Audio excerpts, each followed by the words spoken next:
ఏ బాటైనా పర్వాలేదంట, సమయంతో సాగటమే మన సింపుల్ సిద్ధాంతం.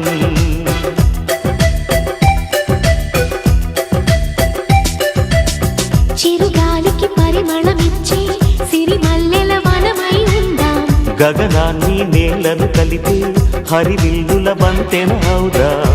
ఆనందం అంటే అర్థం మనమందా, ప్రతి పూట పాటై సాగే హుషారు సరిగమలో. ఎన్నో ఎన్నో రాగాలుండే సంగీతం కాదా, చల్లకి నవ్వుల కేరింత.